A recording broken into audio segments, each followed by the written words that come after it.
My back to our channel Purnima বলার সবাই কেমন করছে, আশা করি সবাই অনেক ভালো আছে। আমি তো অনেক ভালো আছি। আর দ্বিতীয়ত ব্লগটা কি বলো তো, শুভ রথযাত্রা। আর আজকে হলো রথ টানা দ্বিতীয়ত। আর আমি এখন বাজে বিকাল, আর সকালবেলা তো জানি কটায় রথ টেনেছে আমি নিজেও জানি না। আর বেরোয়নি, বাড়িতে কাজকর্ম ছিল, রান্নাবান্না, অনেকে আত্মীয় স্বজন আসছিলো, তাদেরকে অনেক নিয়ে টাইম কাটাচ্ছিলাম। আর দ্বিতীয়ত আমি সময় পাইনি বেরোনোর, তাই ভাবলাম যে কোথায় মেলা হচ্ছে আর কোথায় রথযাত্রা হচ্ছে, কি হচ্ছে না হচ্ছে একটু বৃত্তান্ত তোমাদেরকে ছোট্ট একটা মিনি ব্লগ দেবো। আর দ্বিতীয়ত আমি রেডি হয়ে গেছি, দেখো এই এই জামাটা বলো তো কবের, কোথাকার কবের জামা, কি না বৃত্তান্ত সব বলো, ঠিক আছে? মনে কি আছে কি না এই জামাটার কথা? আচ্ছা চলো, আমি পুরো রেডি হয়ে গেছি, বেরোই, তারপরে কথা বলছি। ওকে, বাই। বেরিয়ে গেছি, দ্বিতীয়ত বাইকে আছি, ঘুরতে যাচ্ছি কোথায়, আর সোমকে খবর দিব, জায়গা খবর দিব। আর বাইকে আলার ফেসটা দেখাতে পারবো না, কারণ দেখানো বারণ, এটার জন্য ওয়েট করতে হবে। আমাদের ফ্রেন্ড সার্কেলের সাথে সবাইকে দেখাবো আস্তে আস্তে টুকটাক করে। আর রথযাত্রায় দেখি কার বাড়ি কয়টা রথ বের করে, আমি তো টানতে পারবো না। এ বলছি কি এর গাড়িটাকে টানতে, তো দেখি এর গাড়িটাকে টানতে পারি কি পারি না।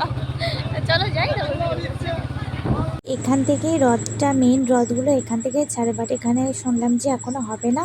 তা আমরা ভাবলাম যে অন্য জায়গাতে ঘুরে আসি। আর এই জায়গাটার নাম আসলে সত্যি ভুলে গেছিলাম, কী নাম সত্যি ভুলে গেছি। আর আমরা গেছিলাম সন্ধ্যার টাইমে, মানে তখন মানে সন্ধ্যা বলতে কি, হ্যাঁ আমি বেরোতে পারিনি। আর দ্বিতীয়ত তার ভিতরে বললাম যে চ একটু ঘুরে আসি।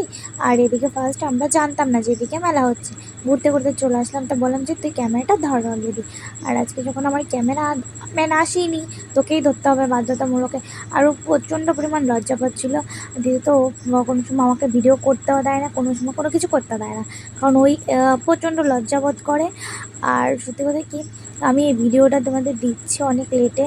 আর এই রথযাত্রা পরে পরে আমি আমার চুলের বাস করে দিয়েছি, বাস বলতে রং করে দিয়েছি। আমার মা যদি দেখে না, প্রচণ্ড পরিমাণ রিয়াকশান আলাদা। আমার মাকেও জিজ্ঞাসা করছে করবো কি করবো না, মা বলছে ঠিক আছে কর সামান্য একটু। কিন্তু আমার মা জানে না যে আমি কী কালার করেছি।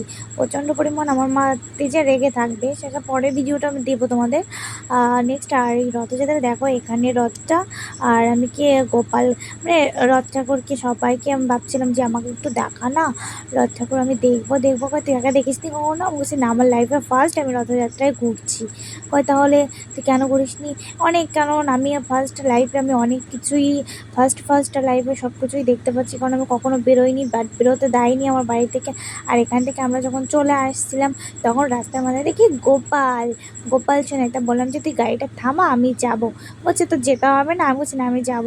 দেখো আমার ছোট্ট একটা গোপাল, দেখো আমারও ঘরে একটা গোপাল আছে, কিন্তু আমি তাকে সময় দিতে পারি না, কিন্তু তাকে দিতে হয় সময়। তো এখান থেকে ঘুরতে ঘুরতে চলে গেলাম বাড়িতে। তোর সাথে একটু ঝামেলা টামেলা করে বাড়িতে চলে গেছি, থাকবো না তোর সাথে। উল্টোপাল্টা অনেক কথাবার্তা কাটাকাটি হয়েছে, বাট আমরা ঘুরতে ঘুরতে চলে গেছি। চলে গেলে আমি আর আমার ক্যামেরাম্যান, মানে আমার যেহেতু সব, ও আর আমি অলরেডি সন্ধ্যার সময় ঘুরতে বেরিয়ে গেছি। ঝামেলা হয়েছে তো কি, এনজয় করতে হবে, বাট মুড অফ করে থাকলে, টেনশন করে থাকলে বাট ফালতু। তার জন্য বললাম চ আমি একটু করে আসি। তা ও আবার এদিক দিয়ে ভিডিও করছিলো, তা বলছি চ ঘুরে ঘুরে দেখি। আর সবার রিয়াকশানটা একটু দেখবে। আর আমি এখানে স্লো মোশন করে দিইনি, আমি এখানে একটু টান দিয়েছি, কারণ আমার এখানে ফুল ভিডিওটা না হলে 10 থেকে 12 মিনিটের হয়ে যাচ্ছে। তার জন্য ছোট্ট একটু করলাম যে তাড়াতাড়ি করে দিচ্ছি। আর দেখো এখানে সবার মানে লুকটা আমার দিকে আসছিলো, আমি ভিডিও করছিলাম, সবাই আমার দিকে বারবার তাকাচ্ছিলো। আর এখান থেকে আমি প্রচণ্ড পরিমাণ ভিড় ছিল, তাই জন্য দেখাতে পারি না। তোমরা রথযাত্রায় কোথায় কোথায় ঘুরতে গেছো আমাকে কমেন্ট করে জানাবে। আর কমেন্ট করে তোমাদের রথযাত্রার মন্দিরটা আমাকে দেখাবে কমেন্ট করে যে কেমন হয়েছে কী বা কিছু। আর আমি কিন্তু এখানকার রথটা আমি পুরোভাবে দেখতে পাইনি, তাই রাতেরবেলা একটু ঘুরতে চলে এসেছি।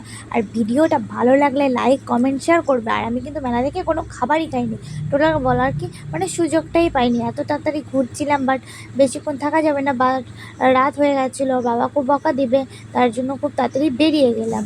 আর এখান থেকে আমরা ডাইরেক্ট, সত্যি কথা আমি বলছি, রথ কি দেখতে পাবো কি পাবো না একটুও পেলাম না। আগে যদি আসতাম, আর রথ টানটাও আমি দেখতে পাইনি। ভগবান না দেখাক এই সামনের বছর আমি শিওর দেখব। দেখবো আর রথটা টানবো, এটা আমি ফাইনাল কথা। সে কী করে হোক না হোক। আর আমি এখানে ছোট ছোট দেখো জিনিসপাতিগুলো দেখছিলাম, আর আমারও খুব আশ্চর্য হচ্ছিলো যে একটু কিনি কিনি, কিন্তু ফালতু টাকা নষ্ট করে কোনো লাভ নেই। আর আমার ঘরে এত সাজগোজ আছে না, অভাব নেই। লাস্টে আমি এখানে প্রতিমা দেখতে বসে গেলাম অলরেডি। আর আমার বলতে সাজগোজটা বলতে কি, আমার ঘরে এত কিছু আছে না, মানে আমার যদি আরও দুটো বোন থাকতো, সত্যি কথা বলছি, তারা পর্যন্ত পরে দ্যাট, বাট সব কিছু মানুষ হয়ে যেত। ভালো লাগলে লাইক কমেন্ট শেয়ার অবশ্যই করবে।